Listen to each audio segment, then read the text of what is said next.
ఉద్యోగం రాకపోతే నిరాశలో మునిగిపోకుండా అవకాశాన్ని వ్యవసాయంలో వెతికిన ఓ యువ రైతు కథ ఇది. విద్యతో పాటు విజన్ ఉంటే రైతు కూడా విజేత అవుతాడని నిరూపిస్తున్నాడు సంగారెడ్డి జిల్లాకు చెందిన ఓ యువకుడు. మరి ఆ స్ఫూర్తిదాయక కథలోకి వెళ్దామా?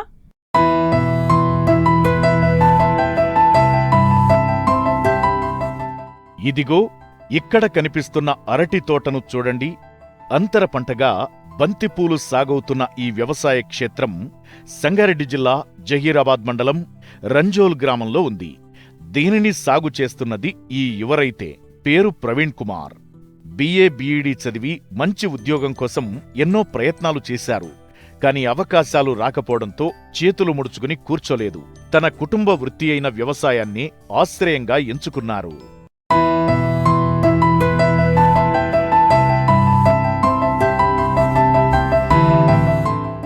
వంశపారంపర్యంగా వచ్చిన 5 ఎకరాల భూమిలో 8 సంవత్సరాలుగా కష్టపడి సాగు చేస్తున్నారు ఈ యువ రైతు. ముందుగా చెరకు, అల్లం వంటి పంటలను పండించేవారు. కరోనా సమయంలో అల్లం పంటలో భారీ నష్టాలను ఎదుర్కొన్నారు. ఆ నష్టం ఆయన్ను వెనక్కి తగ్గించలేదు. అదే అనుభవం ఆయనకు కొత్త ఆలోచనను ఇచ్చింది. పంట మార్పిడి వైపు అడుగులు వెయ్యాలని నిర్ణయించుకున్నారు. మార్కెట్లో మంచి డిమాండ్ ఉన్న అరటి పంటను ఈసారి ప్రయోగాత్మకంగా 3 ఎకరాల్లో సాగు చేశారు. ప్రస్తుతం తోట వయస్సు 8 నెలలు. ఇప్పటికే 2,50,000 వరకు పెట్టుబడి పెట్టారు. పంట కోత సమయానికి ఖర్చులు ఇంకా పెరగనున్నాయి. అయితే అప్పుల బారిన పడకూడదనే సంకల్పంతో ప్రవీణ్ ఒక తెలివైన నిర్ణయం తీసుకున్నారు. అంతర పంటగా బంతిపూల సాగు ప్రారంభించారు.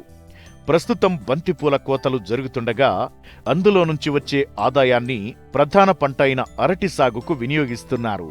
తక్కువ రిస్కుతో అధిక లాభాల దిశగా సాగుతున్న ఈ యువ రైతు ప్రయాణం ఇతర రైతులకు కూడా ఆదర్శంగా నిలుస్తోంది. నేను BA BEd చదివినాను. ఆ చదివిన తర్వాత ఉద్యోగం రాక దాని మీద విసుగు చెంది ప్రైవేట్ దగ్గర వాళ్ళ దగ్గర వీళ్ళ దగ్గర పనిచేయలేక ఇష్టం లేక స్వతహాగా బతకాలని మా తాతలు మా పూర్వీకుల ఉన్న పొలంకు వ్యవసాయం చేద్దామని స్వతహాగా నా కాళ్ళపై నిలబడాలని కోరిక మేరకు నేను వ్యవసాయం చేయడానికి ప్రారంభించిన. గత 8 సంవత్సరాల నుంచి వ్యవసాయం చేస్తున్నా. అంటే ఇంతకుముందు చెరుకు, అల్లము అవి పండించిన. అల్లము కరోనా టైంలో దగ్గర ఒక 14 లక్షల వరకు లాస్ అయినా. ఆ తర్వాతనే ఆలోచన వచ్చింది, ఏమన్నా కానీ అరటి పంట పెట్టాలని ఆగస్టులో స్టార్ట్ చేసిన. ఆగస్టు 1కు రైజ్ అండ్ షైన్ అనే అరటి మొలకను బుక్ చేసుకొని, ఇది ఒక్కొక్క చెట్టుకు ఇట్లా పొడవు 6 ఫీట్లు, అడ్డము 5 ఫీట్లు. ఇప్పటి వరకు ఖర్చు 2.5 లక్షలు అయ్యింది. అయితే ఈ ఖర్చును ఇంకా ఎక్కువ అవుతున్న ఆలోచనతోటి ఇందులో అంతర పంట ఆలోచన వచ్చింది. ఈ ఆలోచన అంతర పంటలో బంతి నారు తెప్పించడం జరిగింది. ఈ బంతి నారు ఆంధ్రాకి వెళ్ళి తెప్పించడం జరిగింది. ఒక్క నారు మొలక 3 రూపాయలు. అంటే ఈ బంతి నారు 6,000 మొలకలు తెప్పించడం జరిగింది. 6,000కు 18,000 రూపాయలు అయింది.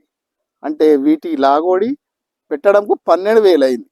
ఆ ఎరువులు వేయడం వల్ల ఆ ఎరువులకు ఒక 15,000 అయింది.